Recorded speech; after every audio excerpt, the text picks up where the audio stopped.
দাও যেথা চাকর থাকে উটের পিঠে বাদশা চলে পায়ে হেঁটে চাকর থাকে উটের পিঠে বাদশা চলে পায়ে হেঁটে এমন শাসক খাদেম মোদের দাও ফিরিয়ে দাও খোদা দাও এমন একটি দেশ আমাকে দাও। আমিন। ভাইরা আমার খুব বুঝেন, আমিরুল মুমিনের মেজাজ গরম, দৌড় দিয়া চলে যায়, মহিলার দরজা তালাশ করে করতে পারি পেয়ে যায়। উনার ইচ্ছা ছিল, উনার উচিত ছিল দরজায় টোকা দিয়া ঢুকা, কিন্তু উনি রাগের মাথায় কন্ট্রোল করতে না পেরে পিছনের দরজা দিয়া পিছনের দেয়াল দিয়া লাফ দিয়া বাড়ির মধ্যে ঢুকে গেছে। ঢোকার পরে ডাক দেয়া বলে, মহিলা বাতি বন্ধ করো, আমিও তোমাকে দেখবো না, তুমি আমাকে দেখবে না, পর্দার আড়ালে যাও। মনে করেন তো হযরত ওমরের মতো একজন বান্দা দূর থেকে কথা শোনার সাথে সাথে ঘরের পিছনের দরজা দিয়া ভেতরে ঢুকে গেছে, দেয়াল ঢটকায়া। আচ্ছা বলেন তো বাহ্যিকভাবে এটা কি ঠিক হয়েছে নি? কেন পিছনের দেয়াল ঢটকায় উঠছে, আপনাদের কাছে ঠিক হয় নাই, কিন্তু এটাই ঠিক। কেন জানেন? প্রশাসন যারা, এরা যদি কোনো চোর বাটপারকে ধরে, তাকে জিজ্ঞাসা করে বলবে না ভাই মোবাইলের লকটা খুলে দাও, আমি একটু দেখতে চাই, অনুমতি দাও। থাপ্পড় একটা কারেন্ট নিচে বসায় দেয়, মোবাইল খোল, সাথে সাথে মোবাইল খুলবেন, উনি দেখবে, আপনার বলাও লাগবে না যে অনুমতি দেন। কেন? প্রশাসনের অনুমতি লাগে না, সে যে কোনো সময় যে কাউকে ঘরের ভিতরে যে অ্যারেস্ট করতে পারে, এতটুকু ক্ষমতা সরকার তাকে দিয়েছে। সেখানে যদি সে আমিরুল মুমিনিন, তার তো আরো ক্ষমতার পাওয়ারটা বেশি আছে, কি বলেন ঠিক না? তাই অন্যায় করছে মহিলা, ওমর মনে করছেন মনে হয় জেনায় লিপ্ত আছে, এই কারণে দেরি না করে ঠাস করে লাফ দিয়ে ঢুকে গেছে হাতে হাতে ধরার জন্য। ভিতরে ঢুকে দেখে মেয়ে তো একা। আমিরুল মুমিনিন ডাক দেয়া বলে, এ কি ব্যাপার, এরকম নোংরা নোংরা গান গাইতেছো কেন? ফাইটটা যায় আমার গান। আমাদের দেশে কিছু যুবকরা আছে, মাহফিলে আসে না, কিন্তু ও পাশানি তুমি কোথায় বললে ঠিকই যায়, ফাইটটা যায়, গানের ঠিকই যায়। সমাজে এই জন্য আপনাদের জন্যই তো আমরা সুন্দর সুন্দর গজল বানাই, কি ঠিক না? আমরা যদি এগুলা না বানাইতাম, না গাইতাম, আপনারা গানই শুনতে না জীবন। আমরা বানানোর কারণে আপনারা এখন গজল কিছু হইলেও শুনে, এরপরেও যদি গান শুনে ওর কপালে হেদায়েত আছে কিনা আল্লাহ মাবুদ ছাড়া কেউ জানে না। মানুষ সুরের পাগল, এটা স্বাভাবিক, কণ্ঠের পাগল, সুরের পাগল, কিন্তু ভালোটা যদি থাকে তাহলে খারাপটা কেন শুনবো, কি বলেন ঠিক না? আমিরুল মুমিনিন বলতেছে, হাই তুমি কেন এটা গাইলা বলো, অপরাধ করেছো, তওবা করো। মেয়েটা ডাক দেয়া কয়, আমি যদি অপরাধ করি একটা, আপনি কে? আমি একজন সেনাপ্রধান, আমি একজন সাধারণ জনগণ, তা আমি একটা অন্যায় করলে আপনি করছেন তিনটা। কয়টা? তিনটা। কারে বলতেছে?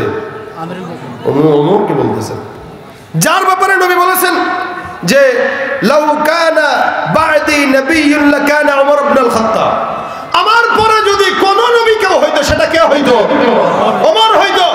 এই দিনাজপুরবাসীরা মনে রাখবেন, স্পষ্ট মনে রাখবেন, বাংলাদেশে কোন নবী আসার সম্ভাবনা নাই, নবীর পরে আর কোন নবী আসারও সম্ভাবনা নাই। এই উত্তরবঙ্গের মানুষরা ইমানকে সাবধান রাখবেন।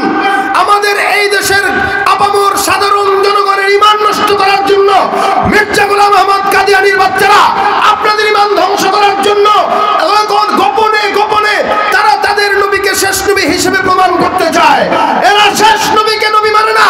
যারা শেষ নবীকে নবী মানে না, মুসলমান হতে পারে না, তারা কাফের। ঠিক না? নবীর পরে কোন নবী আছে? যারা বলেন নবীর পরে কোন নবী আছে? নবী বলে দিয়েছেন যদি কেউ আসতো তো হতো কে? যারা বলেন কে হতো? কি হবে শেষ নবীজির উম্মত বলে দাবি করে যদি ওই নবীর চেয়ার কাদিয়ানীরা দখল করে? কি হবে শেষ নবীজির উম্মত বলে দাবি করে যদি ওই নবীর চেয়ার কাদিয়ানীরা দখল করে? নবীজির জন্য যদি রক্তের বহে নদী, নবীজির জন্য যদি রক্তের বহে নদী, তবুও হটবো না এই দাবি থেকে। কি হবে বেঁচে থেকে অযথা বৈষম্যহীন সমাজে থাকে, ঠিক কিনা? নবীর পরে আর নবী আছে? হযরত ওমরের ব্যাপারে নবী করিম সাল্লাল্লাহু আলাইহি ওয়াসাল্লাম বলেন, আমার পরের নবী যদি কেউ হইতো ওমর হইতো। আমিরুল মুমিনিন সুন্দর করে ওখানে গেলেন। মহিলা কয়, আমি যদি অন্যায় করি একটা, আপনি করলেন তিনটা। আমিরুল মুমিনিন কয়, আল্লাহ মাফ করে দাও। তিনি বলতে পারতেন, আমার চিনো আমি কে, বলতে পারতেন না? আমরা তো ভাই একটু চেয়ারম্যানের সাথে কোনো মতো সম্পর্ক থাকলে খালি বলি, ভাই আমার চিনেননি। কয় কে? আমি চেয়ারম্যানের খালতো ভাইয়ের ফুফুর শালার ভাই। খোসায় মোসায় করে মধ্যে কোনা বাড়ি করে দাপড় দেখায়। যেখানে আমিরুল মুমিনিন উনি বলতেছেন, আল্লাহ তুমি আমার মাফ করো। ভাই কি অন্যায় হয়েছে একটু বলো তো? মেয়েটা ডাক দিয়া বলতেছে, অন্যায় তিনটা করছেন। আমার অন্যায় দেখার আগে আপনি নিজের অন্যায় নিজে দেখেন। মেয়েটা আবার ডাক দিয়া বলে, এক নম্বর অন্যায়। কি অন্যায়? আল্লাহ পাক কোরআনের মধ্যে বলছেন, ওয়ালাইসাল বিররু বিআনতাতুল বুয়ুতা মিন যুহুরিহা ওয়ালাকিন্নাল বিররা মান ইত্তাকা ওয়াতুল বুয়ুতা মিন আবওয়াবিহা ওয়াত্তাকুল্লাহ। মেয়েটা ডাক দিয়া বলে, আল্লাহ পাক রব্বুল আলামিন আদেশ করলেন পিছনের দরজা দিয়ে ঢোকা যাবে না। এটা কল্যাণ নয়, এটা তাকওয়াও নয়। কারো ঘরের মধ্যে যদি ঢুকতে হয় অবশ্যই সামনের দরজা দিয়ে ঢুকবা আর তাকওয়া অর্জন করবা। অনেক সময় আমরা পিছনের দরজা দিয়ে ঢোকা শুরু করি, দেখি সে যেন না দেখে। পিছনের দরজা দিয়ে যারা ঢোকে তারা ভালো নাই, হলো তারা চোর। কি চোর? তারা চোর। আল্লাহ পাক রব্বুল আলামিন বলেছেন, ওয়াতুল বুয়ুতা মিন আবওয়াবিহা ওয়াত্তাকুল্লাহ। আল্লাহকে ভয় করো, সামনের দরজা দিয়ে ঢুকো। আমিরুল মুমিনিন কয়, আল্লাহ কোরআনের আয়াতটা আমি ফলো করি নাই, মালিক তুমি মাফ করে দাও। মহিলাকে এবার ডাক দিয়া বলে, ও বোন, 2 নম্বর অন্যায় কি? মেয়েটা এবার ডাক দিয়া বলে, খবরদার এটাও মাথায় রাখবেন, আল্লাহ পাক রব্বুল আলামিন কোরআনের মধ্যে আয়াত দিয়েছেন। আল্লাহ বলেন, ইয়া আইয়ুহাল্লাযীনা আমানু লা তাদখুলু বুয়ুতান গায়রা বুয়ুতিকুম হাত্তা তাস্তানিসু ওয়া তুসাল্লিমু আলা আহলিহা। এই যে আপনি ঘরের মধ্যে ঢুকলেন, সালামও দেন নাই, অনুমতিও নেন নাই, তো সাল্লাহ সালাম দেওয়ার কথা বললেন, অনুমতির কথা বললেন। এই আপনি আমার ঘরে হুট করে ঢুকার মাধ্যমে এই 2টা অন্যায় আপনি এখন করলেন। সালামও দেন নাই, অনুমতিও নেন নাই। 3 নম্বর অন্যায় আমার আল্লাহ কোরআনে রাখতে বলছেন, ইয়া আইয়ুহাল্লাযীনা আমানু ইজতানিবু কাসীরাম মিনাজ-যন্ন। তোমরা ধারণা থেকে বাঁচো। আপনি দূর থেকে ধারণা করে আমার ঘরে ঢুকে 3টা অন্যায় করলেন, তওবা করে নেন। আমিরুল মুমিনিন বলে, ভাইরা আমি তো বুঝি নাই, আমি তো মনে করছি তুমি যে কবিতা পড়তেছো এমন ইন্টারন্যাশনাল কবিতা, যে কবিতা শুনলে যে কেউ তোমার বাইরে থেকে খারাপ মনে করবে। আহারে অন্ধকার রাত্রে বন্ধু তালাশ করো। মেয়েটা রাখ দিয়ে বলে, আপনি শুরুর লাইনটা শুনলেন, শেষের লাইনে কি বলছি জানেন? আমি শেষের লাইনটা এমনি বলছি, ফালাউলা হিদারুল্লাহ লা শাইআ মিসলুহু লাযুযিআনিস সারীরি জাওয়ানিবুহু। আমার মাওলা পাকের ভয় যদি আমার দিলে না থাকতো, আল্লাহর কসম যেই খাটের মধ্যে শোয়া এই খাটটা আনন্দের নাচানাচি দিয়া আওয়াজ শুরু হয়ে যাইত। হে মুসলমান, ওমর ডাক দেয়া বলে, আমার অন্যায় হইল, তবে হ্যাঁ তুমি বলো, একা একা থেকেও তুমি কেন এরকম নোংরা গান গাইছো, কবিতা বানাইছো? মেয়েটা আবার ডাক দিয়া বলতেছে, আমি এ ভাই আমিরুল মুমিনিন ওমর আমার স্বামীকে যুদ্ধের ময়দানে পাঠাইছে। আমার বিয়ে হলো 1 বছরের বেশি। আমার স্বামীকে আমিরুল মুমিনিন যুদ্ধের ময়দানে প্রথমে 4 মাসের জন্য পাঠাইলেন। 4 মাস পরে যখন স্বামী ঘরের মধ্যে আসলো, আবার চিঠি দিয়া যুদ্ধের ময়দানে পাঠায় দেয়। আবার 4 মাস হয়ে গেল, আবার ঘরে ঢুকলো, আবার 4 মাসের জন্য পাঠায়। এমন করে 1 বছরের বেশি পার।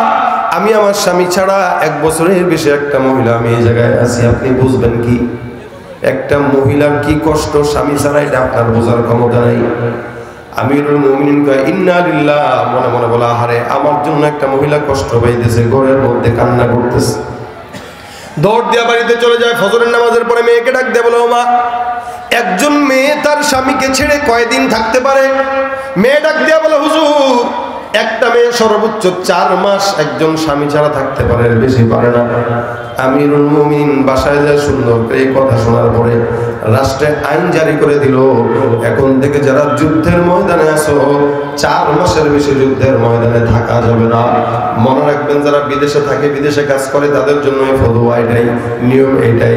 যদি বিশাল দূরে যান, অনেক রাষ্ট্রে যান, নিজে সমস্ত রিজিকের আসবাবের জন্য 4 মাস পর পর অন্তর বিবির কাছে আসবেন, নয়তো বিবির সমস্ত বদদোয়া কপালে লাগবে, রিজিকে বরকত হবে না, ঠিক কিনা? আমিরুল মুমিনিন আইন পাশ করে দিয়েছেন। কথা এটা না, কথা হলো ওইটাই আসল। কি যে উনি প্রথমত ধারণা করে ভিতরে ঢুকে গেছেন, ঢুকার পরে লজ্জিত হয়েছেন যে আহারে, আসলে তো ধারণা করে ঢুকা ঠিক হয় না, আগে টোকা দেওয়া দরকার ছিল। এই তুমি কি বলতেছো এগুলা, তোমার ঘরে কি কেউ আছে কিনা, একটু জিজ্ঞাসা করে যদি ঢুকতো, ওমরের মতো লোক একটা মেয়ের কাছ থেকে এতটুকু আশা করতো না। কিন্তু তারা এগুলোকে খারাপ মনে করতেন না, তারা ইসলাম যার থেকে পাইতেন, হাদিস যার থেকে পাইতেন, তার থেকেই নিতেন। কারণ প্রত্যেকটা সাহাবীদের অন্তরে রাসূলের হাদিসের প্রতি, আল্লাহর বিধানের প্রতি মহব্বত ছিল। এই জন্য ভাইরা আমার, সমাজের ভিতরে ধারণা, গীবত, শিকায়েত, পরনিন্দা, জবানের হেফাজত করে আল্লাহ পাক রব্বুল আলামিন বলেন, দুনিয়ার জমিনে কেউ যদি কারো বিপরীতে বলে, আল্লাহ পাক বলেন, ইয়া আইয়ুহাল্লাযীনা আমানু লা ইয়াসখার কওমুম মিন কওমিন আসা আন ইয়াকুনু খায়রাম মিনহুম ওয়ালা নিসাউম মিন নিসাইন আসা আন ইয়াকুননা খায়রাম মিনহুম। আল্লাহ পাক ঈমানদারদেরকে আওয়াজ দেয়া বলেন, আদেশ দেয়া বলেন, হে ঈমানদাররা, কোন মুমিন কোন পুরুষকে, কোন মুমিন পুরুষ কোন মুমিন পুরুষকে ছোট করবা না, কোন মুমিন নারী কোন মুমিন নারীকে ছোট করবা না। এমনও তো হতে পারে তুমি যাকে ছোট মনে করলা, আল্লাহর কাছে সেই বান্দাটাই দামি, তুমি কম দামি। আমরা মানুষের সাথে বংশের জন্য বংশের প্রতিযোগিতায় লাগি, বংশ নিয়ে। এই আমার বংশ কি জানো, অমুক, তোমার বংশ তো এইটা, আমি কে জানো, তুমি তো এইটা। এই যে একটা প্রতিযোগিতা, অহংকার। এই জন্য আল্লাহ বলতেছেন, খবরদার কেউ কাউকে ছোট চোখে দেখবা না। কেন? হতে পারে আল্লাহর কাছে সে দামি, তুমি কম দামি, আল্লাহর কাছে তার দাম বেশি, তোমার দাম নাই। বেলালের চামড়া কালো হইলেও আবু জাহেলের চেয়ে দাম বেশি না কম? কতটুকু বেশি? রাসূল কারীম বলেন, আমি মেরাজে জান্নাতে দেখতে যায় দেখি জান্নাতের ভিতরে আমার আগে আগে বেলালের পায়ের শব্দ। সুবহানাল্লাহ, এটা হলো বেলালের সম্মান। এজন্য আল্লাহ পাক বলে দিয়েছেন, খবরদার কেউ কাউকে ছোট চোখে দেখবা না, সেটা পুরুষ হোক নারী হোক। মহিলারা তাদের বাপ নিয়ে আর স্বামী নিয়ে গর্ব করে, লা ওয়ালা নিসা মিন নিসা। আল্লাহ পাক পরে বলেন, ওয়ালা তালমিজু আনফুসাকুম ওয়ালা তানাবাজু বিল আলকাব। আমরা লকব দিয়ে ডাকি না অনেক সময় মোটা মানুষে, কি রে ভটকা এদিকে, ফুটবল হয়ে গেছে খাইতে খাইতে, এরে চিকনো এদিকে, কাকলা সেদিকে ডাক দেয় ভিন্ন ভিন্ন নামে। আল্লাহ বলেছেন, ওয়ালা তানাবাজু বিল আলকাব, লকব দিয়ে যেন কেউ কাউকে না ডাকো। খবরদার, তুমি যেই কথা বলো জবান দিয়ে, সব কথা কিন্তু আল্লাহ পাকের আমলনামায়, বান্দার আমলনামায় আল্লাহ পাক লিখে রাখতেছে। ইয ইয়াতালাক্কাল মুতালাক্কিয়ানি আনিল ইয়ামিন ওয়া আনিশ শিমালি কাঈদ মা ইয়ালফিযু মিন কাওলিন ইল্লা লাদাইহি রাকীবুন আতীদ। বান্দা ডানে বসা বামে বসা যা যা করে, ডানের ফেরেশতা বামের ফেরেশতা লেখে। আল্লাহ পাক রব্বুল আলামিন বলেন, প্রত্যেকটা বান্দাকে হেফাজতের জন্য, সংরক্ষণের জন্য ফেরেশতা আছে। ওয়া ইন্না আলাইকুম লাহাফিজিন কিরামান কাতিবিনা ইয়ালামুনা মা তাফআলুন। খবরদার, প্রত্যেকটা বান্দাকে, আমাকে আপনাকে সবাইকে সংরক্ষণের জন্য ফেরেশতা আছে। এজন্য জবান হেফাজত করবেন। যার জবান হেফাজত, তার সব হেফাজত। যার জবানের কোনো ব্যালেন্স নেই, তার কোনো কিছুর ব্যালেন্স নেই। পাগল উল্টাপাল্টা কথা বলে, আর ভদ্র মানুষ, শিক্ষিত মানুষ চুপ থাকে, কথা বলে কম। এটা হলো কথার অনেক বড় একটা ফজিলত। আপনি সম্মানিত হতে চান, আকবারায় কাউকে কথা বলতে যায় বুদ্ধি দিতে যাবেন না, চুপ থাকবেন। এটা আল্লাহর তরফ থেকে আদেশ। রাসূল বলেছেন, তুমি তোমার জবানের হেফাজত করো। জবানের হেফাজত যার আছে, তার সব হেফাজত আছে। যার জবানের হেফাজত নেই, তার কিছুর হেফাজত নেই। রাসূল কারীম সাল্লাল্লাহু আলাইহি ওয়াসাল্লাম বলেছেন, তুমি তোমার জবানের হেফাজতের দায়িত্ব আমাকে দাও, আর লজ্জাস্থানের হেফাজতের গ্যারান্টি আমাকে দাও, আমি তোমার জান্নাতের গ্যারান্টি দিয়ে দিলাম। সুবহানাল্লাহ। জবান আর লজ্জাস্থান, এটার গ্যারান্টি দেন, নবী আপনাকে জান্নাতের গ্যারান্টি দিয়ে দিচ্ছে। লাভ কি হয় গীবত করে, শিকায়েত করে? আমি থাকি ঢাকায়, আপনি আমাকে নিয়ে যদি এখানে গীবত করেন, ফায়দা কি জানেন? ফায়দা আমার, আপনার সমস্ত নেকি আমি নেব, আমার গুনাহ আপনি নেবেন। কি দরকার নিজের খায় নিজের পরে আরেকজনের জান্নাতে পাঠানোর দরকার থাকে? এই জন্য গীবত যদি করা লাগে মা বাবার গীবত করবেন। আপনারা যদি আপনার মায়ের বিরুদ্ধে কেউ কিছু বলে আপনি সহ্য করবেন? বাবার বিরুদ্ধে বললে সহ্য করবেন? এটা সহ্য করবেন না, কিন্তু ঠিকই আরেকজনের বিরুদ্ধে বলতেছেন। এই জন্য আমি বলি, আপনার যদি গীবত করতেই হয়, মায়ের বিরুদ্ধে গীবত করেন, বাবার বিরুদ্ধে গীবত করেন, ফায়দা কি হবে জানেন? আপনি আপনার মায়ের বিরুদ্ধে বললে অন্তত আপনার নেকিটা মায়ের কাছে যাবে, নেকিটা বাবার কাছে যাবে। ঘরের নেকি ঘরে থাক, মা বাবা জান্নাতে যাক। কথা বোঝা নাই? কারণ আপনার নেকি আপনার মায়ের কাছে যাবে, আপনার নেকি আপনার বাবার কাছে যাবে, যেহেতু কষ্ট করে আপনাকে জন্ম দিছে। আপনি আপনার মায়ের গীবত করেন, বাবার গীবত করেন, অন্তত তারা তো জান্নাতে যাবে একটা ওসিলা। আপনি এমন মানুষের গীবত করতেছেন যে আপনারা কোনোদিন চিনেও না, জানেও না, অযথা তার সব গুনাহ নিয়ে আপনি জাহান্নামে চলে গেছেন। রাসূল হাদিসে বলছেন একটা লোক সোজা জান্নাতে ঢুকতেছে, পিছন দিয়ে আরেকজন এসে কলার ধরবে, বেটা কই যাস? জান্নাতে যাই। দেখছো টিকেট আছে হাতের মধ্যে, জান্নাতে যাস। আমার সাথে মুআমালা আছে, খেয়াল নাই? কিসের মুআমালা? দুনিয়াতে আমারে নিয়ে মানুষের কাছে গীবত করে বেড়াইতি। হ্যাঁ, মনে আছে, কিচ্ছু ভুলি নাই, মাফ করি নাই। আজকে 20 নেকির কারণে জান্নাতে যেতে পারতেছি না, তাড়াতাড়ি নেকি দে। বেটা তোর কাছে কেন দেবো? আল্লাহ তো মাফ করে দিছে। তাহলে বল আল্লাহ রে। এ বান্দা আল্লাহরে বলবো, আল্লাহ এই বেচারা পিছনে আসছে, ডিস্টার্ব করতেছে, জান্নাতে ঢুকবো। দেখেন আল্লাহ কয়, আমি তো তোরে মাফ করে দিছি, যে ডিস্টার্ব করতেছে কেন ডিস্টার্ব করে তার সঙ্গে বস। ওইটা কি করে? হ্যাঁ, রাসূল সাল্লাল্লাহু আলাইহি ওয়াসাল্লাম বলেন, এই দুইজন এখন একসাথে মুজাকারা করবে। ভাই কি সমস্যা? গীবত করছিলাম, মানুষ আমারে কত কিছু বলছে। শিকায়াত করছিলাম, মানুষ আমারে কত ছোট চোখে দেখছে। ওই দিনের কষ্ট, আজকের আরাম। 20 নেকির কারণে জান্নাত পাইতেছি না, 20টা নেকি দিয়া দে, সোজা জান্নাতে চলে যায়। পরে তুই যা করবি কর। 20 নেকি দিলে আমার কি থাকে? কি থাকে না থাকে এটা তুই বুঝবি, আমার কি? এটা দে, না তো মাফ নাই। মামলা এখানেই ঝুলে থাকবে। বেচারা তার নেকির থেকে 20 নেকি দিবে, এই ব্যক্তিটা সোজা জান্নাতে ঢুকে যাবে। এ বেচারা কবে, আল্লাহকে আমি তো জানি না, আমি তো তোরে দিছি না, তুই কি করবি কর। এই বেচারা সোজা জাহান্নামে, আর ওই যার গীবত করছে সে সোজা জান্নাতে। সুবহানাল্লাহ। আপনি দেখেন, আপনি আপনার জবান দিয়ে কয়জনের গীবত করছেন। এই জন্য কোন গীবতের মজলিস যদি বসে, আল্লাহর ওয়াস্তে গীবতের মজলিসে বসবেন না। বর্তমান সময়ের কি অবস্থা জানেন? গীবতের মজলিসে 10 জন বসছেন, একজন যদি ভাবে ভাই গীবত করে না, আইসে ভিজা দরবেশ। কত দরবেশগিরি করে, হয়েছে যা মুখ পছন্দ না উঠ বেটা, গীবত করি নাকি? তার সামনেও তো বলতে পারবো, তার সামনে বলার কি ফায়দা? আল্লাহ পাক বলেছেন, কেউ যদি অন্যায় করে কি করবেন? ইন্নামাল মুমিনুনা ইখওয়াতুন ফাআসলিহু বাইনা আখাওয়াইকুম ওয়াত্তাকুল্লাহ। কোন ঈমানদার ভাই যদি অন্যায় করে, ভুল করে, উচিত কি? আল্লাহ পাক কোরআনে বলেছেন, তুমি তাকে ভাই হিসেবে সংশোধনের নিয়তে তুমি তাকে ইসলাহ করবা। তুমি তাকে সংশোধনের নিয়তে একা একা বলবা, এ ভাই তোমার এটা খারাপ, তোমার এটা খারাপ, এটা বাজেটা বন্ধ করো, একা একা বলবা। 10 জনের সামনে বইলা তার সম্মান নষ্ট করলাম, মানে আল্লাহ পাত্রে কষ্ট দিলাম। এই জন্য কোন মুমিন ভাই যদি আপনার আপন ভাই যদি ভুল করে, আপনি কি মানুষকে জানাবেন? জানাবেন না। এই জন্য আপনার কোনো মুমিন ভাই যদি ভুল করে, আপনি জানায়েন না, তাকে ডাক দেন, গোপনে গোপনে বলেন যে ভাই তোমার এই জিনিসটা আমার খারাপ লাগে, এটার ব্যাপারে কিন্তু মানুষ কিন্তু অনেক কথা বলে তোমার জন্য, তোমার এই বিষয়টা খারাপ, দুনিয়ার মানুষ তোমাকে অনেক ছোট চোখে দেখে, তুমি এই জিনিসটা পাল্টাও যেন মানুষ তোমাকে সম্মান করে। বা সুন্দর করে তারা বুঝায় দেন, সে শুধরায় যাবে।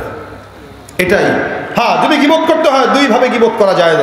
1 নম্বর, কারো মাধ্যমে যদি সামাজিক কোনো ক্ষতি হয়, যেমন সমাজে ফ্যান্সি ডিলের ব্যবসা আছে, ইয়াবার ব্যবসা আছে, এই সমস্ত চোর, এই সমস্ত সন্ত্রাসী অথবা এই সমস্ত মাদক দ্রব্য চোরাচালানি যারা করে, এদের থেকে মানুষকে সাবধান করার জন্য তার ব্যাপারে বলা যায়। এতে রাষ্ট্রের ক্ষতি, সামাজিক অবক্ষয়। 2 নম্বর, কেউ যদি ইমানের ক্ষতি করে, যেমন কাদিয়ানীরা, এরা আমাদের ইমানকে নষ্ট করতে চায়, তো ওর ব্যাপারে প্রকাশ্যে বলা, গোপনেও বলা জায়েজ, বরং ইমানই দায়িত্ব। এই দুই ব্যাপারে গীবত করা যায়। কেউ যদি ইমানের প্রশ্ন আসে অথবা সামাজিকতার কোনো প্রশ্ন আসে। এছাড়া অন্যথায় ফাসলিহু বাইনা আখাওয়াইকুম, ইসলাহের নিয়তে আপনি আপনার ভাইকে শুধরায় দেন। কারণ রাসূল হাদিসে এটাও বলেছেন, আল মুমিনু মিরআতুল মুমিন, একজন মুমিন আরেকজন মুমিনের আয়না।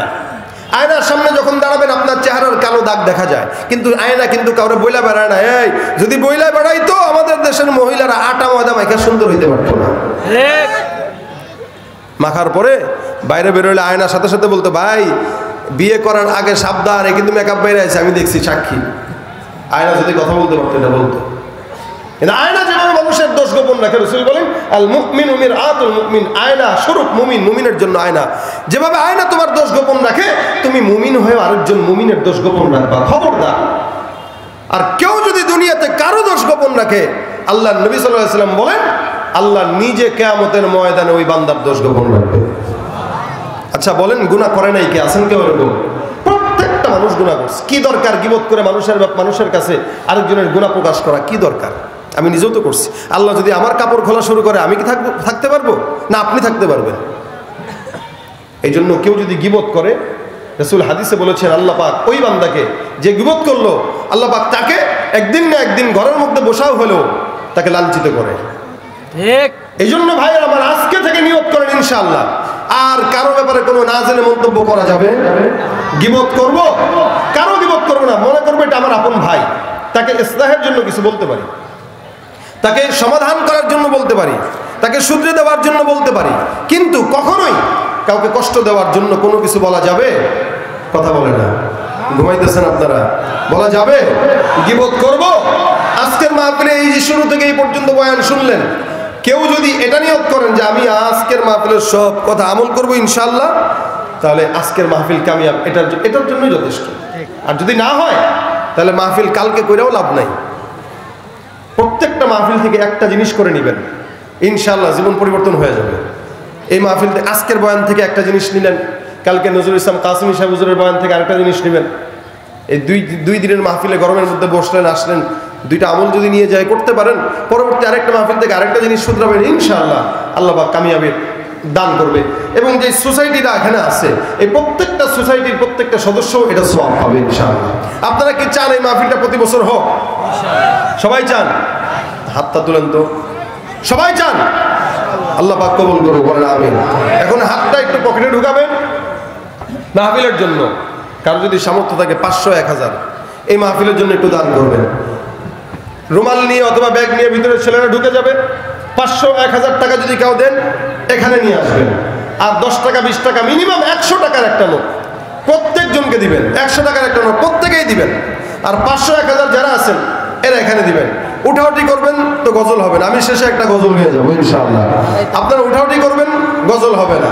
এই জন্য এখানে কেউ উঠবেন না। যারা যাচ্ছে এদের কাছে 100 500 1000 যার যতটুকু সামর্থ্য হয় ততটুকু দেন। ফাঁকে ফাঁকে গজলও হবে। কি তোমার বুকে ইমানের বল জবানে আল কোরআন, ভয় কাঁপে কাপুরুষ সব আর নরম শয়তান। জীবনের চেয়ে বুকে আছে বেশি নবীজির সম্মান, কেমনে তুমি থাকবে বসে হলে তার অপমান। তুমি সাচ্চা মুসলমান, ঈমান তোমার ধন, নবীর প্রেমে জাগ্রত তুমি নির্ভীক পালোয়ান। তুমি সাচ্চা মুসলমান, ঈমান তোমার ধন, নবীর প্রেমে জাগ্রত তুমি নির্ভীক পালোয়ান। শ্রেষ্ঠ নবীর ব্যঙ্গ করে আপিষ্ট আর বদনসিব, আমরা তাদের ঘৃণা জানাই থেকে থেকে থেকে শতধিক। জাতিসংঘের কাজ কি তবে দর্শক হয়ে থাকে চুপ, সাম্প্রদায়িক সম্প্রীতি আর যাচ্ছে ভেঙে পাচ্ছে লোক। আজকে যারা কুলাঙ্গারের পক্ষপাতী করছো সব, তোমরা কেহ ছাড় পাবে না, শক্ত ধরা পড়বে ঠিক। হবে ধিকৃত হবে বিশ্বজুড়ে, নিন্দা ঘুরাবে জাগলে মুসলমান, জাগলে মুসলমান। তুমি সাচ্চা মুসলমান, ঈমান তোমার ধন, নবীর প্রেমে জাগ্রত তুমি নির্ভীক পালোয়ান। নারে তাকবীর! নাস্তিকতা নিপাত যাক, দিন ইসলাম জিন্দাবাদ। নাস্তিকতা নিপাত যাক, দিন ইসলাম জিন্দাবাদ। কোটি প্রাণে একই আওয়াজ, খোদাদ্রোহী ছাড় পাবে না, এই বাংলায় ঠাই হবে না, মুসলমানরা জেগেছে আজ। জোর কদমে সামনে চলো, বজ্র কণ্ঠে আওয়াজ তোলো, সবাই মিলে একই তালে দাও না স্লোগান। নারায়ে তাকবীর, নারায়ে তাকবীর, দিন ইসলাম, দিন ইসলাম জিন্দাবাদ, জিন্দাবাদ। ইসলামেরই জন্য দেশের হয়েছে জন্ম, ইসলামের বিরুদ্ধে গেলে দেশ হবে ভিন্ন। ইসলামের বিরুদ্ধে যারা নিয়েছ অবস্থান, এই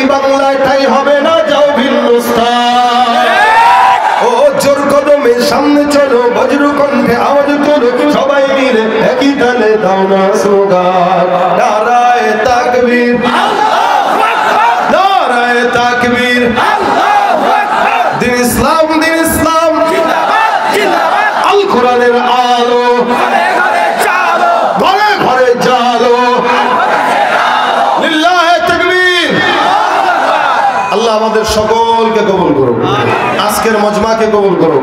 আগামীকাল আসবেন, আরো ভরপুর মানুষ আসবেন, পারবেন? যারা যারা আসছেন হাতে করে এই পাশে একজন করে নিয়ে আসবেন, রাজি আছেন ইনশাআল্লাহ? আল্লাহ পাক এই 2 দিন ব্যাপী মাহফিলের 2 দিনকেই কামিয়াবি দান করুক। যারা দান করেছে, সহযোগিতা করেছে, প্রত্যেকটা যুবককে আল্লাহ পাক দ্বীনের খাদেম বানায় দেন। আল্লাহুম্মা সাল্লি আলা মুহাম্মাদিন নাবিয়্যিল উম্মি ওয়া আলা আলিহি ওয়া সাল্লিম তাসলিমা। আস্তাগফিরুল্লাহ রাব্বি মিন কুল্লি যামবি ওয়া আতুবু ইলাইহি। লা হাওলা ওয়া লা কুওয়াতা ইল্লা বিল্লাহিল আলিয়্যিল আযীম।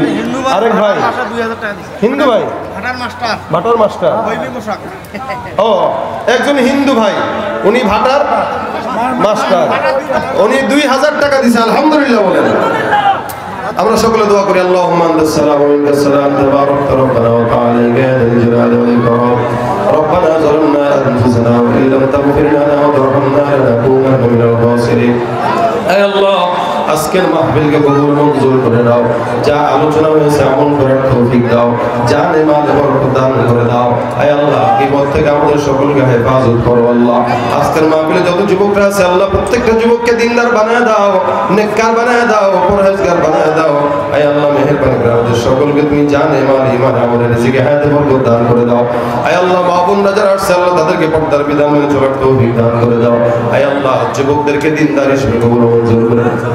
আয় আল্লাহ, আমাদের মধ্যে যাদের মা বাবা অন্ধকার কবরে শুয়ে আছে মালিক, সকলের কবরগুলোকে জান্নাতের বাগান বানায় দাও।